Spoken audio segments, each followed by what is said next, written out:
A gente vai falar hoje do que é engenharia de software.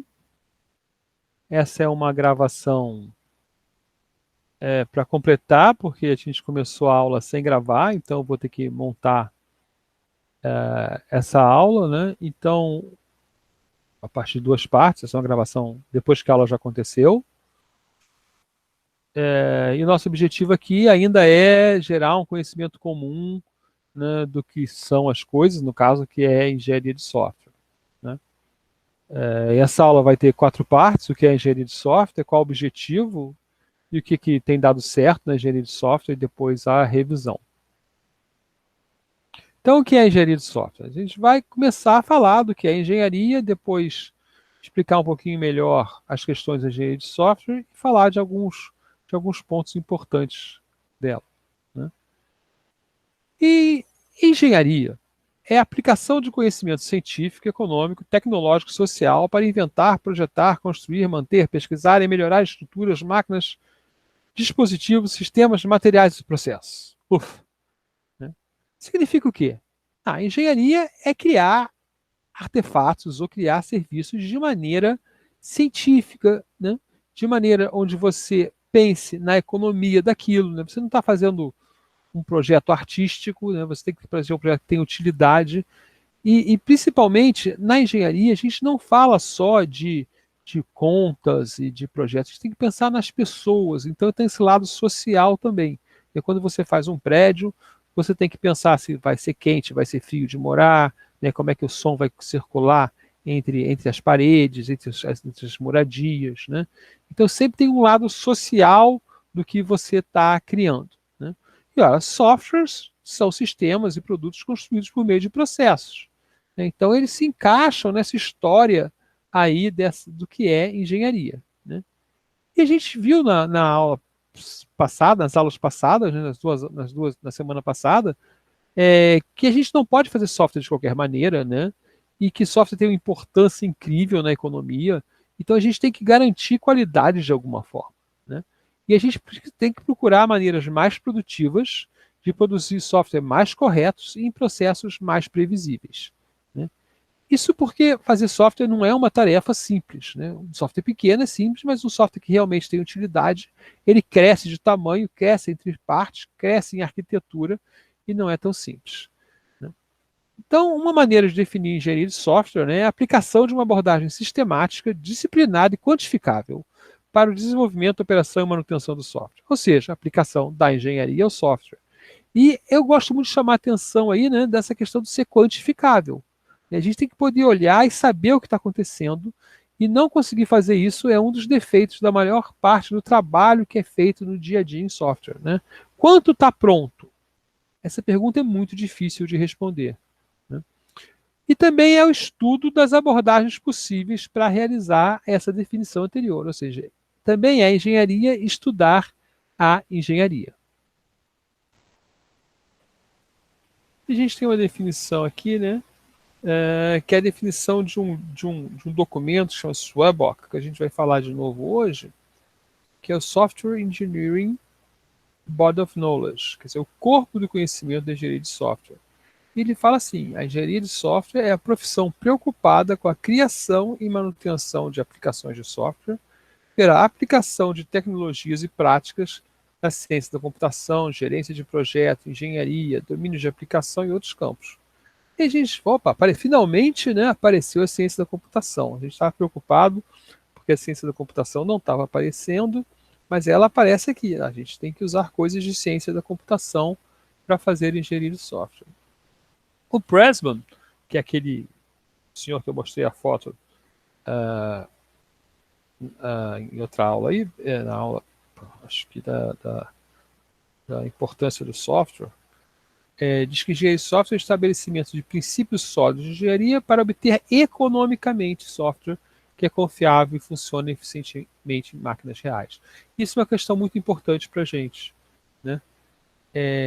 A gente tem que fazer software de maneira econômica, ou seja, a nossa relação custo-benefício tem que ser alta. A gente tem que dar mais benefícios do que custa. E mais do que isso, né, a gente tem que entender até que ponto o produto pode ser feito, né? e certos parâmetros a gente vai ter que escolher, parâmetros de qualidade, na verdade. Então, um produto de software que pode causar perda de vidas humanas, ele exige mais custo, exige mais investimento do que um produto de software que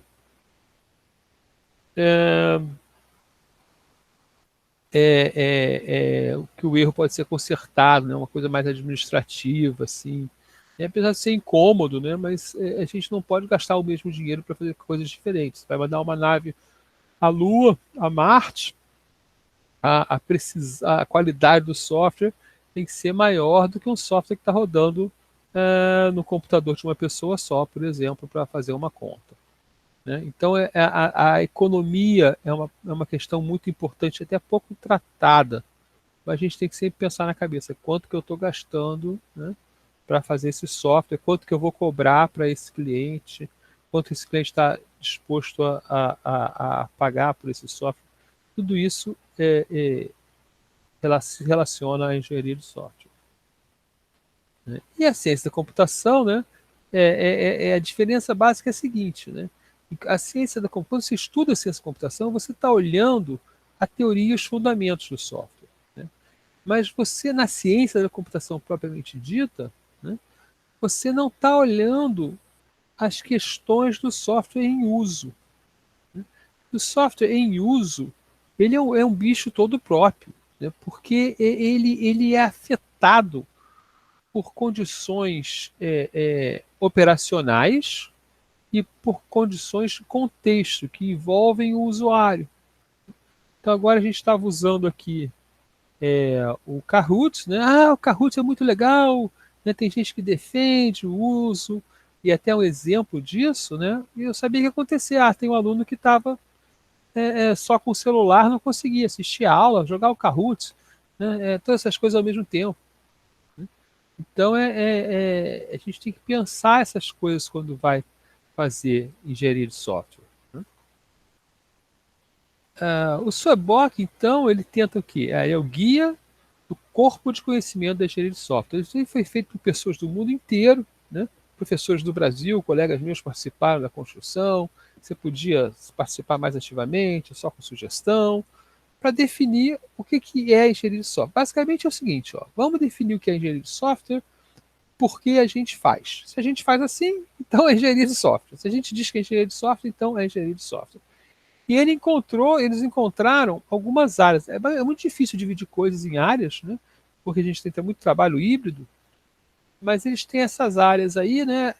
E que a gente vai falar delas mais um pouquinho, mas vocês já conseguem dar uma olhada e vocês vão ver que algumas dessas áreas são fundamentos das outras áreas, né? Fundamentos da computação, fundamentos matemáticos, fundamentos de engenharia, né? E outras são mais relacionadas à nossa vida. Mas tem aí prática profissional da engenharia de software, né? Que, poxa, isso é engenharia de software? Sim. Como o engenheiro de software se comporta, se atua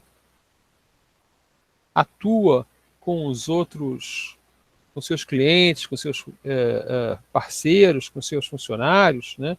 E também a posição ética dele, como ele faz para melhorar como engenheiro de software, isso é uma preocupação da engenharia de software, porque é uma ciência que se estuda, né? Ela inclui estudar ela mesma, então também inclui estudar os profissionais da área. A engenharia de software vive ciclos, né, de grandes mudanças de paradigma. E tem dois tipos de mudança, né, que são muito importantes. Então, em 1972, aparece a programação estruturada, e isso vai mudar o paradigma do desenvolvimento de software, porque a gente aparece a programação, a análise essencial, a análise estruturada antes da análise essencial, depois o modelo de entidades de relacionamentos. Então, todos esses aparecimentos aí vão configurar, da década de 70 até a década de 80, né, uma nova engenharia de software. Né? A engenharia de software vai buscar construções estruturadas, né, que eram muito boas, né? Porém não atendiam talvez algumas outras demandas que foram aparecendo com software mais moderno. Então, 67, 80, começa a nascer uma nova maneira de olhar, né, que vai ficando, na verdade, mais entendida na década de 90. A gente nem sabia como fazer orientação a objeto antes, né? Na verdade, eram só as linguagens de programação. Então, a gente tem uma mudança para o paradigma orientado a objeto, né? Olha só, então a gente tem uma engenharia de software antes de programação estruturada, né? Com GoTools e coisas assim, onde se buscava muita eficiência da máquina, né? Quer dizer, o homem olhava para fazer o melhor para a máquina e tornava as coisas muito confusas para o homem, né? Então, com um aumento um pouquinho do poder das máquinas, né? Isso é verdade, né? Mas também com a necessidade de entender, olha só, o nosso trabalho tem que ser entendido pelos homens, porque a manutenção é importante, né? As coisas que a gente conseguir entender como as coisas funcionam são importantes. Então aparece a programação, o projeto, a análise estruturada na década de 70 como uma resposta a esse problema do software mal feito. Então, para ser bem feito, a gente tem que estruturar de alguma forma. E aí, com o tempo, o software fica mais complexo e a programação orientada a objeto vai aumentando, e essa lição do estruturado não é jogada fora, ela está sempre dentro da orientação a objeto, mas aparece a orientação a objeto como forma de organizar o seu pensamento.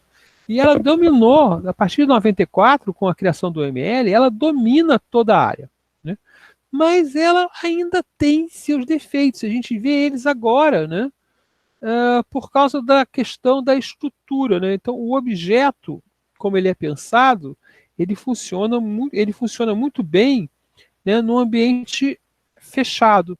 Quando você começa a transportar objetos entre ambientes, nessas arquiteturas multicamadas, né, eles aparecem, começam a exigir, né, ou formas mais complexas de serem organizados, não pela sua própria natureza, mas pela sua capacidade de funcionar bem na rede, né? Mas também fica difícil entender algumas coisas porque você está introduzindo objetos. Então, depois do orientação a objetos ficar bastante na moda, ela continua sendo o nosso paradigma principal, mas ela é, de certa maneira, confrontada com desafios, né, causados pelas arquiteturas multicamadas ou por aplicações que precisam de desempenho muito alto, né? Então há uma discussão, você deve fazer jogo linguagem orientada a objeto ou direto em C++, ou C, desculpe, né? Porque aí vai ficar, ou até mesmo linguagem de máquina, certo? Porque aí fica rápido, né?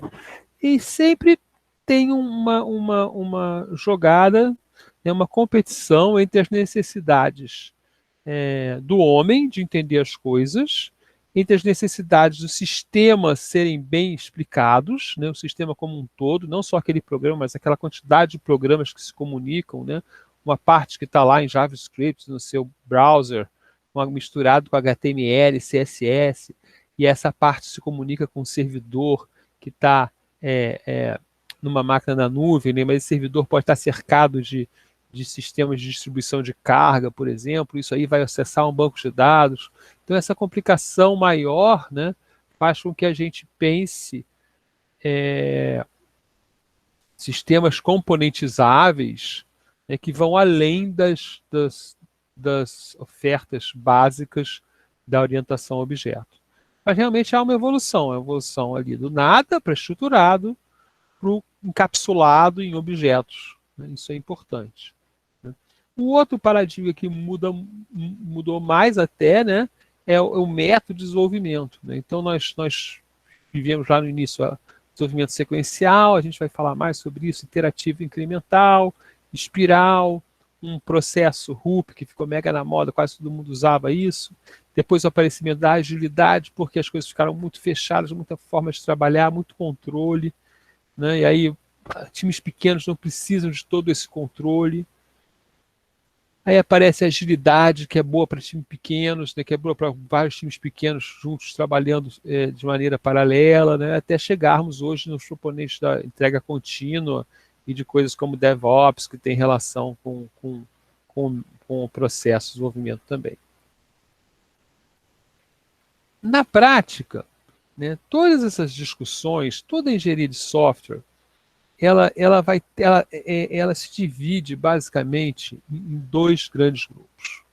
Tá? O grupo das pessoas que acham que a maneira de fazer software é fazer cada vez mais cedo programas funcionando. Ok? Ou seja, dar cada vez mais cedo o contato do usuário com o projeto que ele está participando, com o resultado final do projeto. E isso é essencialmente importante, e essa é a minha opinião. Por outro lado, né, a engenharia de software também é criada para projetos gigantescos. Então, mandar uma nave espacial, né, controlar a essa estação espacial passando ao redor da Terra, satélites, mísseis balísticos, né? Então tem uma enorme quantidade de dinheiro gasta pelos grandes governos, né? Em software para armas, em software para controle de usina atômica, em software para controle de sistemas complexos de comunicação. Esse tipo de coisa, ele não interage muito, ou mesmo que tenha, né? Mas a importância dele não está muito na interface como o usuário vê, e sim em desempenhos dos sistemas ao redor. Né? Então essas pessoas acham e defendem que a formalidade do projeto é muito importante. Né? E essa formalidade se reduz em documentação que pode ser discutida, que pode ser até usada com provas automáticas, né? Formalismos matemáticos. Né? Então a gente tem uma disputa eterna na engenharia de software entre quem está falando em documentar, especificar e ter padrões formais e quem está falando em programar, prototipar e ter agilidade. Né? Essa disputa vem da falta de entendimento da utilidade das coisas. Então, quando a pessoa fala, tem que fazer tudo que é software em Scrum, Scrum é um método de gerência que funciona, por exemplo, muito bem para pontos pequenos de programação. Né? E funciona bem para projetos em geral, mas que faltam coisas no Scrum, né, para tratar o problema de mandar o homem à Lua, né, de um projeto enorme que tem milhões de pessoas envolvidas no mundo, né? Sei lá, um projeto que tenha 10 mil pessoas envolvidas, né, com partes vindo de todos os lados para você poder montar um foguete, né? Empresas contratadas que vão. Então essas coisas precisam de mais documentação, mais formalismo. Então eu uso essa frase aí do X-Files, né? A verdade está lá fora, né? Não adianta a gente pensar em engenharia de software fechado na nossa caixinha ali de pesquisador, sem olhar o problema do mundo real e entender como que aquela nossa técnica vai estar envolvida, vai ser importante para aquilo. Tá? Então isso aí é um ponto importante nessas discussões. Não existe resposta porque o problema não é único. Essa é uma coisa importante da gente entender.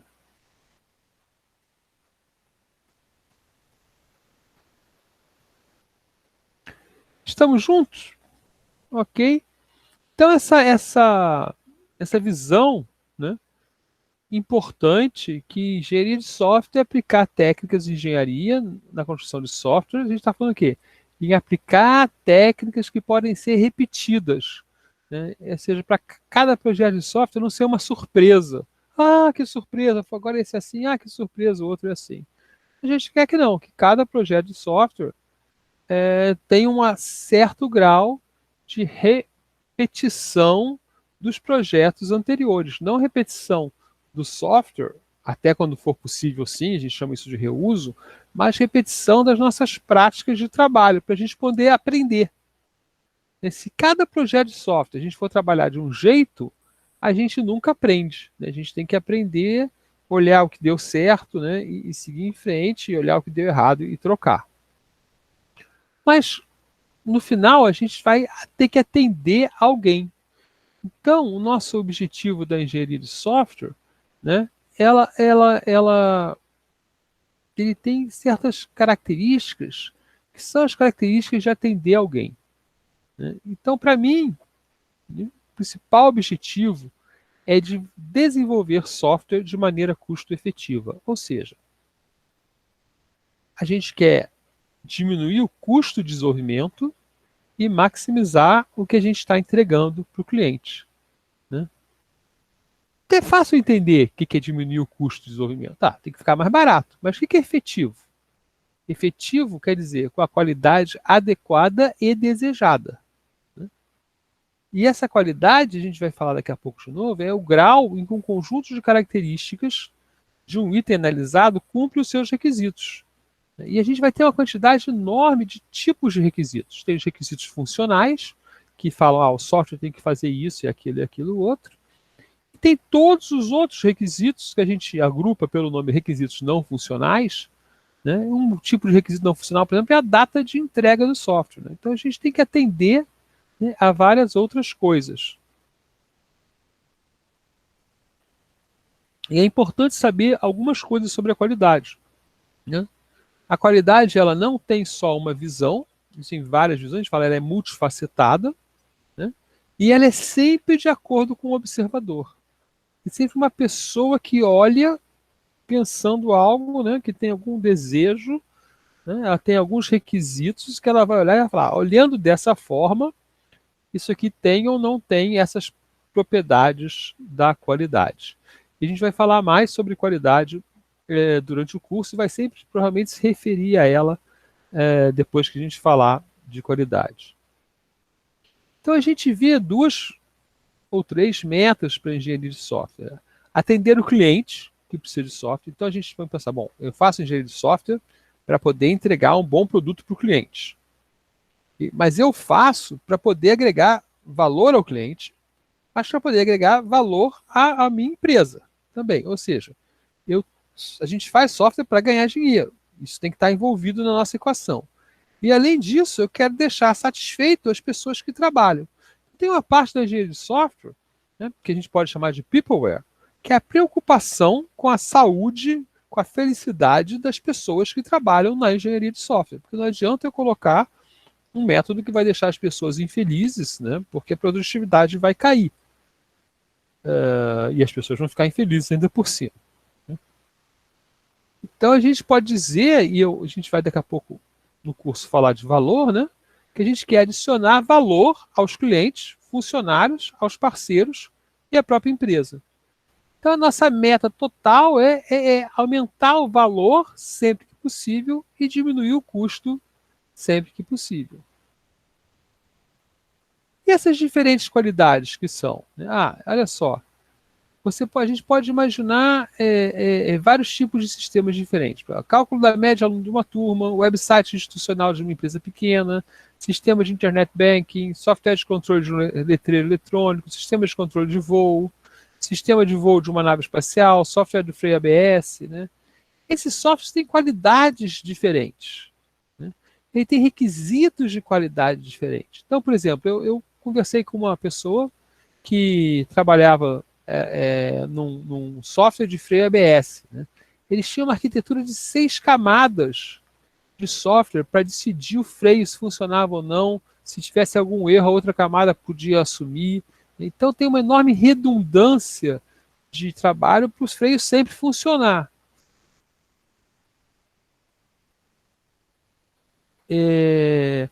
Um website institucional de uma empresa pequena, por exemplo, quase não tem software, né? Vai ser provavelmente uma coisa fixa, com um pouquinho de JavaScript lá. Se tiver um erro, não incomoda ninguém, né? Se você clicar num ponto e for para o outro, não foi para o jeito, a pessoa consegue voltar na tela e ler. Então, pode causar um pequeno prejuízo financeiro, mas não é tão importante como o software freio ABS, que vai ser feito em milhares de carros. Imagina software errado em milhares de carros, né?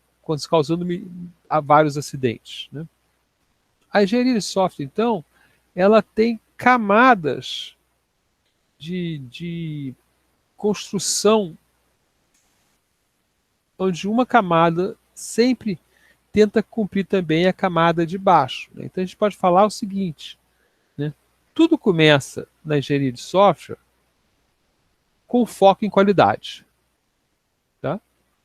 Ou seja, eu não posso fazer nada que piore a qualidade. Eu tenho sempre que buscar a melhoria da qualidade. A maioria da qualidade, sempre a gente pensa principalmente no produto que a gente vai entregar, no serviço que a gente vai entregar. Mas, para esse serviço ser bem feito, né, há uma certa concordância no mundo todo. E há uma certa indicação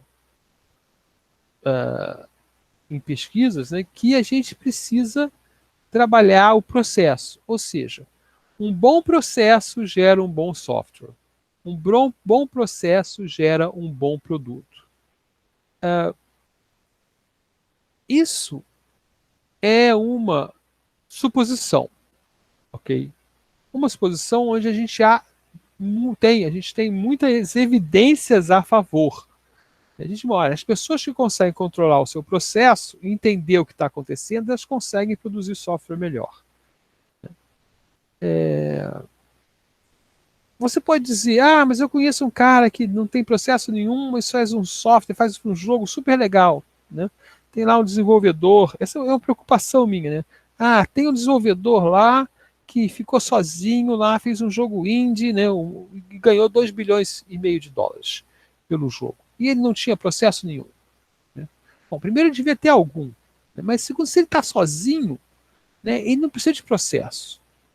Né? Ele tem toda a filosofia de qualidade na cabeça. E tem milhares de outros desenvolvedores indies sem processo que não resolveram e não ganharam 2 bilhões e meio de dólares. Né?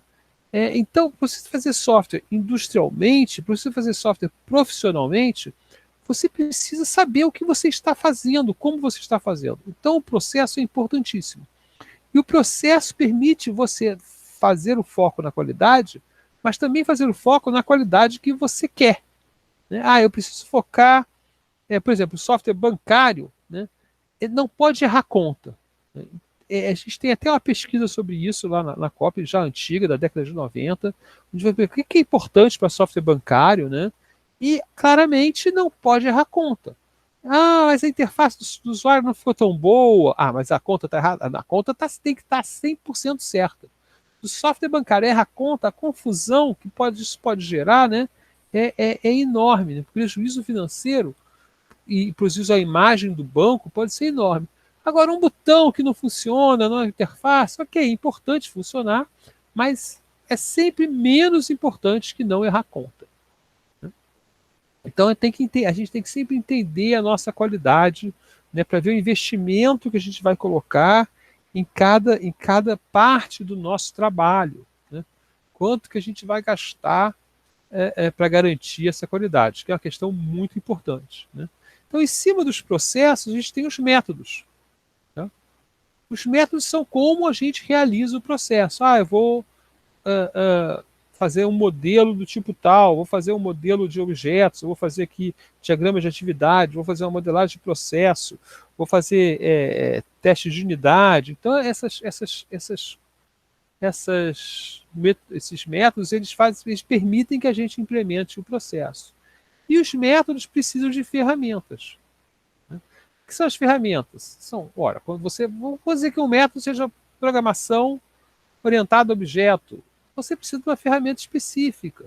Né? Você precisa de uma linguagem específica, de um compilador específico. Então, a engenharia de software vai desde da visão global do que é qualidade, do que deve ser entregue, a forma de trabalho, as metodologias de que essa forma são implementadas, até as ferramentas que são efetivamente usadas para realizar a engenharia de software. Né? Então, essa pirâmide aí é bastante importante. Essa pirâmide é bastante importante para a gente entender, né, o espectro da engenharia de software. E a gente pode trabalhar. O que você faz? Eu trabalho com processo. Significa o quê se você trabalha com processo? Você tem que saber quais são os seus requisitos de qualidade, né? Você tem que entender de métodos, mas você está lá controlando efetivamente como a empresa trabalha. Né? Ou eu trabalho com ferramentas. O que você faz? Eu construo ferramenta case para desenho de sistemas orientados a objeto, para desenho de sistemas multicamadas, e a gente vai entendendo a evolução profissional do engenheiro de software em certos caminhos, né? Um exemplo, né, do que acontece quando você usa engenharia de software, né? Esse mapa aqui também é bastante antigo, de 94, né, quando começou a implementar as coisas de CMMI, que a gente vai falar daqui a pouco, né, mostrando, olha só, a partir do momento, né, que a gente mudou o processo de desenvolvimento para um processo mais rigoroso, né, a gente dobrou a produtividade dos programadores, né, evitou erros, né, então aqui, vai nesse mapa aqui, vai diminuindo, né. Aqui para ele estava até subindo, por quê? Porque provavelmente nesse espaço aqui, né, o software que estava fazendo estava mais complicado. Então a quantidade de retrabalho era muito grande, né, a quantidade de retrabalho cai muito, né, e a produtividade sobe muito, e eles poupam 17 milhões de dólares com isso, né? Isso aplicando técnicas de engenharia de software em lugares que não tinham essas técnicas. E aí a década de 80, 90 era uma época onde isso era mais comum. A gente pode dizer que hoje há uma diferença também muito grande, né? Que a diferença é causada por vocês. Por quem? Das pessoas que se formam em ciência da computação, sistemas de informação e tudo isso, né? Porque vocês trazem conhecimento da faculdade, né? Mas ainda hoje vocês vão trabalhar com algumas pessoas que não acreditam em engenharia de software. Eu já fui com reunião, né? Gente querendo fazer um projeto bastante importante, que envolvia pelo menos 20 pessoas, produzindo software essencial para a empresa, né? Só que cada um fazia o seu softwarezinho, cada um ou dois faziam o seu softwarezinho, e a empresa queria unificar tudo isso, né, num sistema completo, né? E a maneira de fazer isso seria construir uma arquitetura, né, onde cada um desenvolvesse lá em cima o seu aplicativo dentro da arquitetura, né? E aí, no início, logo no início da discussão, né, que depois a gente nem continuou, porque não tinha como sentido falar nisso, né, o diretor novo falou que era diretor de não, era um gerente da área, né? Falou que ele não queria saber de engenharia de software, porque ele sabia que isso não funcionava, né? Porque ele trabalhava lá na fábrica e todo mundo falava de engenharia de software, não funcionava, né? Então isso aí viabilizou a gente participar do projeto, né? Porque o motivo da gente participar do projeto é que a gente sabia engenharia de software, né? Então essas coisas são muito difíceis, era um senhor de idade lá, né, engenheirão, a gente fala, né? Mas se alguém falasse para ele que ele ia lá na empresa dele, tinha que fazer um trabalho, sem fazer um projeto, né, sem fazer construir um prédio, sem contratar um arquiteto e depois sem fazer o projeto do prédio e sair construindo, né, porque ele já sabia construir, ele ia achar um absurdo, né? Então, a gente está vivendo hoje os últimos momentos de pessoas nos empregos, nas empresas, né, que não têm uma formação de software fazendo software, né? E algumas delas acreditam que engenharia de software é besteira, né? Então vocês vão encontrar isso. Espero que não, né? Só que a gente sabe que não é, né? O que não quer dizer que engenharia de software seja fazer as coisas só de uma certa maneira. Existem várias maneiras de fazer as coisas pela engenharia de software.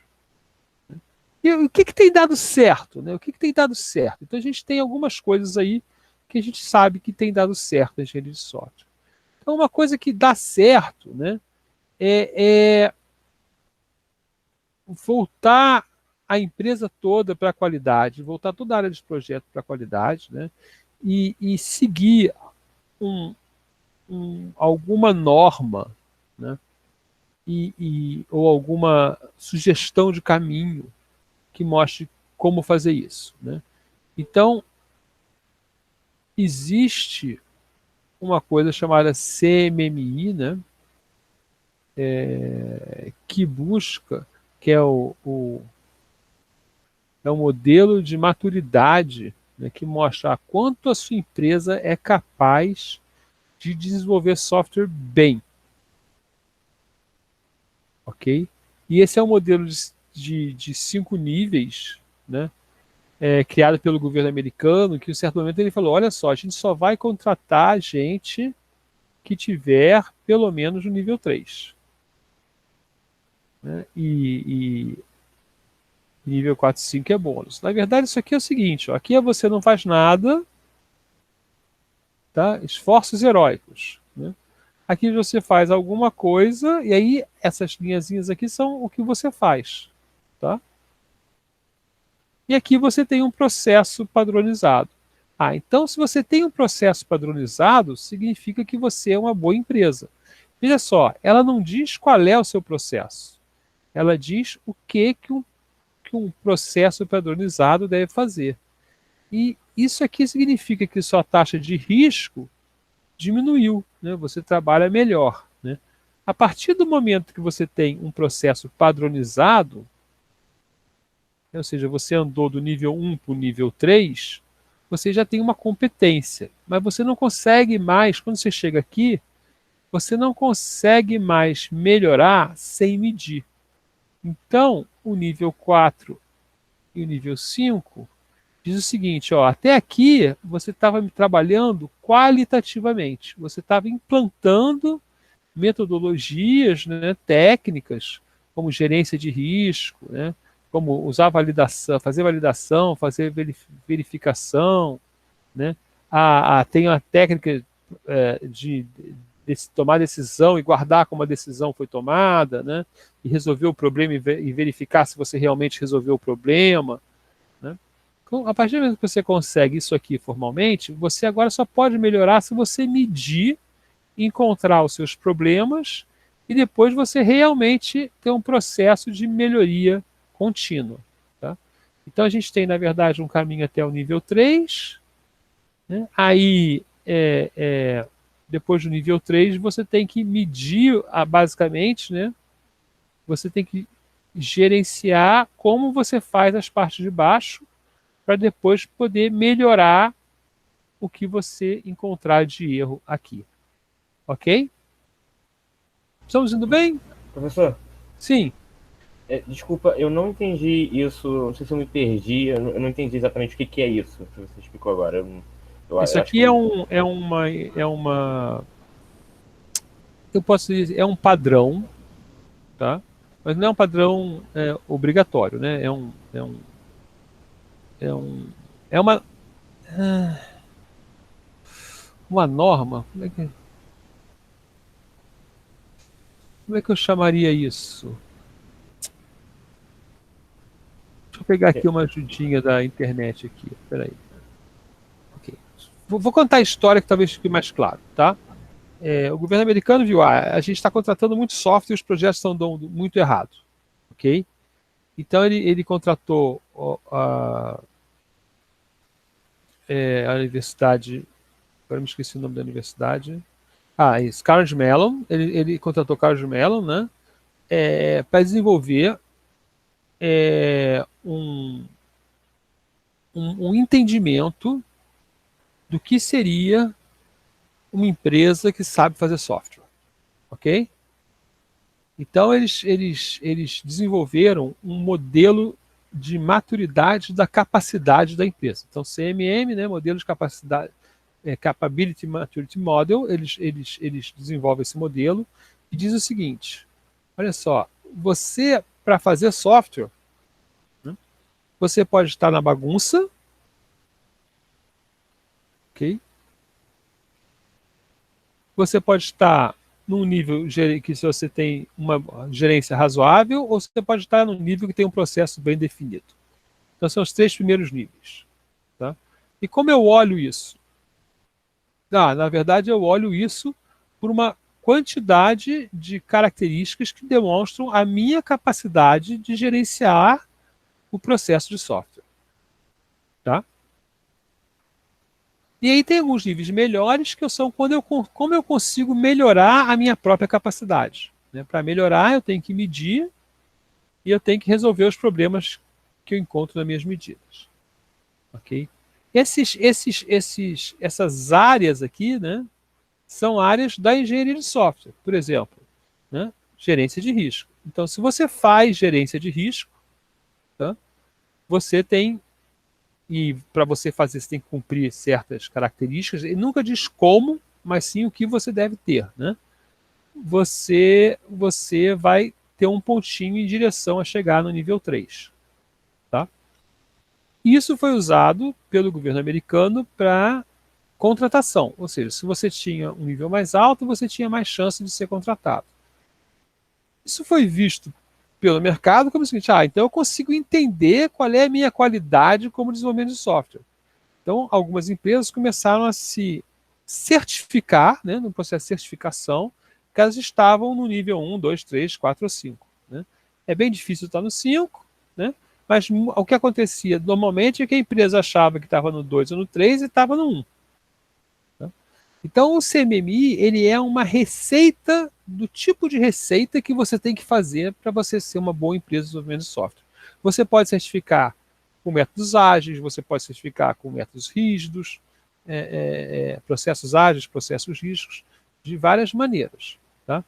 O impacto é, quando você começa a pensar como faz software, então você melhora a sua capacidade de fazer software. Melhorou a compreensão? Sim, entendi agora. Obrigado. É tipo uma escala para medir a qualidade da empresa. Exato. Inclusive, tem outra maneira de olhar, Lorena, onde você não tem os níveis, você só tem as áreas, as áreas de capacidade. Tá? E aí você vê como você está nas áreas, né, e pode melhorar em algumas áreas que você tem mais interesse. Como isso aí é uma certificação voluntária, você não precisa querer ser nível 3. Você pode, por exemplo, querer melhorar a sua gerência de requisitos. E aí você vai lá na gerência de requisitos e vê qual é a escala que você está. Rodrigo, um guia pode ser seguido pelas empresas a contratar. Isso é uma maneira de você garantir, se a empresa que você contrata é certificada de um certo nível, você garante que ela tem alguma qualidade naquele nível. Né? Certificados sempre me deixam preocupados, porque a pessoa pode se certificar e depois perder aquela hábito e não perder a certificação. Né? Então, por exemplo, esse certificado ele tem que ser feito, renovado periodicamente. Ok? Mas é uma maneira, isso aí é usado tanto para certificação como para as empresas mesmo parar e falar, o que eu tenho que melhorar? Olha só, quando eu leio aqui as minhas características que garantem que eu faço project planning, né, eu descubro que eu não estou cumprindo essas características. Então eu posso melhorar internamente cumprindo essas características. O impacto do CMMI nas empresas é razoavelmente grande, tá? Então aqui a gente tem dados do próprio CMMI, né, do que acontece quando coloca certifica a empresa, né, no processo de certificação da empresa. Então, olhando 29 empresas, né, elas têm uma melhoria de 34% no custo, né, variando entre 3% só de melhoria até 87% de melhoria. Em questões de prazo, 50% variando entre 2% e 95% em melhorias. Então a gente tem retorno do investimento. A mediana é 4:1. Né? Tem empresa que consegue um retorno de investimento de 27,7 para 1 e a menos 1,7 para 1, que já é um retorno. Né? E tem empresa que não fica satisfeita. Né? Pode acontecer. Tem uma empresa lá que não ficou satisfeita, né?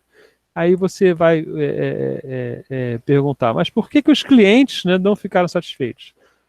Talvez, por exemplo, a gente tem relatos, né, que no início você demora mais tempo para desenvolver o software do que antes, né, porque você está aprendendo a fazer isso. No Brasil, o CMMI, como é uma certificação, ela tem um custo, né? E esse custo é alto para o Brasil, começa aqui em dólar, já começa sendo em dólar, né? Então foi feita uma iniciativa no Brasil que é um reflexo assim no CMI, mas não é igual, ela até é mais avançada, como ela é mais nova, ela incluiu coisas, né, mais modernas, e que tem mais níveis. Então ela tem 8 níveis, né, então ela permite que você vá evoluindo mais devagar, né, chama MPS-BR, e de certa maneira ela é mais dinâmica que o CMMI, eu conheço pessoas envolvidas, né, e tenta resolver os problemas que aparecem. No Brasil sempre aparecem mais problemas, né? E também por outro motivo, que é o seguinte: no Brasil, nos Estados Unidos, o CMMI tem uma grande importância governamental. Então, o Departamento de Defesa, o Departamento de Energia, eles contratam em função do CMMI, é um limite. Aqui no Brasil, por causa de leis, isso não pode ser usado como definidor. Pode valer ponto, pode dar prioridade e tal, mas então ele não é uma coisa que é 100% importante para as empresas. Porém, a melhoria é importante. Então, essa melhoria ser um pouquinho mais devagar, né, ter mais níveis é uma ajuda, né? E também como o mercado tem mais influência, também tem mais exigências em cima do MPS-BR que tem sobre o CMMI. Então, por exemplo, uma exigência foi se adaptar aos métodos ágeis. Eu acredito que o MPS-BR se adaptou muito mais rápido aos métodos ágeis do que o CMMI, né? Então, essas coisas deram certo, o CMMI deu certo, né? O MPS-BR tem dado certo no Brasil com as empresas, é uma maneira de você todo esse processo é feito com um processo de consultoria e depois um processo de certificação, né? Então, o processo de consultoria já melhora a empresa, né? Vai ensinando a empresa como trabalhar. Basicamente é isso. Isso aqui são caminhos de como trabalhar, tanto o CMMI como o MPS-BR, né? E a gente tem que a agilidade tem dado certo, a gente já viu essa tabela do Chaos Report 2015, né? Principalmente, eu creio, porque o grande efeito da agilidade é você engajar mais as pessoas, né? Em vez de ficar aquela coisa do cara-chefe dando ordem de cima, né? Você tem as pessoas ficam mais engajadas. Ok, então a gente tem aqui mais sinais que a agilidade tem dado certo, né? E fatores de sucesso que envolvem o projeto, né? Patrocínio executivo, maturidade emocional, envolvimento do usuário. Então, essas coisas são importantes, mas eu queria chamar a atenção, né, que os 4 mais importantes, eles têm muito a ver com trabalhos não técnicos, né? E isso é um trabalho importante da engenharia de software, né? O trabalho de envolvimento do usuário e tal, é um trabalho importante. Veja lá que processo ágil é mais ou menos metade de ter envolvimento do usuário, a importância, né? E a gente tem uma iniciativa que eu gosto muito, que é o CEMAT, né? Que a gente vai falar especificamente sobre ele, que é uma ideia de repensar um pouco a engenharia de software, né? A gente vai falar especificamente sobre como isso é feito, né? E também de agilizar a maneira, agilizar no sentido de se tornar mais próximo ao pensamento ágil, né? A maneira de entender os projetos, né? Então, o SEMAT é uma coisa que pode dar certo e a gente vai ter uma sequência de transparências exatamente sobre isso, tá? Então, o que a gente viu aqui? Bom, primeiro, o que é a engenharia de software, né? Essa evolução que ela tem em grandes paradigmas, né? Grandes evoluções, vê que a gente está falando aí de 68 a 2020, a gente tem 3 grandes paradigmas na engenharia de software, o nenhum, né, na verdade, o estruturado, que vai aparecer logo depois, e o orientado a objeto, né? Então a gente tem 2 grandes paradigmas, o primeiro não existia, né? A gente tem esse grande debate sobre mostrar o software ou fazer controles rígidos no projeto, né? Então é o que a gente chama de processos ágeis hoje, processos prescritivos, né? Mas basicamente a gente tem que pensar que isso existe dentro do contexto de projetos que foram contratados, o que o seu cliente quer ver, né, certas coisas, ou então de objetivos específicos do projeto, né? E a gente sabe que existem melhores práticas, tá? E aí a gente devia ter tido uma transparência sobre isso, né? Mas existe um conjunto de melhores práticas que a gente sabe que dá certo, né? Em geral, o mercado não aprende, né? E eu vou dar um exemplo simples, que é um exemplo do Scrum, né? Que é o seguinte. No Scrum, a gente tem uma sprint, né, de 15 a 21 dias, é o recomendado, né? 2 a 3, 4, 5 semanas, mas, por exemplo, eu sempre trabalho com 2 ou 3 semanas, né? E isso permite, né, que você saiba o que vai fazer naquele espaço de tempo, né? Isso é uma técnica, é uma prática conhecida como time boxing, né? Por quê? Que você faz uma caixa de tempo pequena. Quando você tem uma caixa pequena de tempo, é muito mais fácil saber o que você consegue fazer dentro daquela caixa de tempo.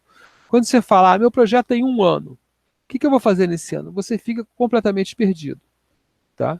E aí você começa a chutar valores de quanto tempo as coisas demoram. Quando você fala, a próxima etapa do meu projeto tem 15 dias, você consegue controlar muito melhor o que você pode fazer dentro dela. E muito melhor do que você falar, eu tenho essa tarefa pequena, quantos dias ela demora? Né? Por quê?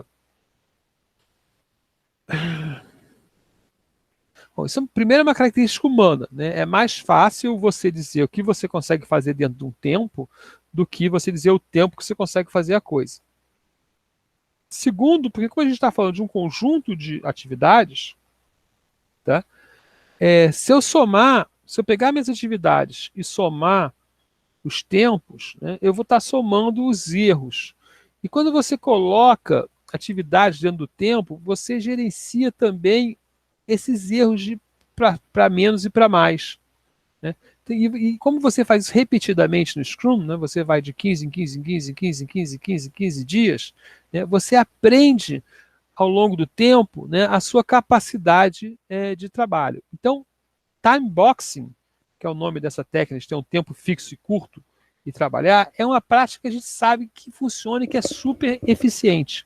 Só que as pessoas esquecem outros projetos, né? Aí, o Scrum funciona. Mas talvez o Scrum funcione só porque está fazendo time boxing, né?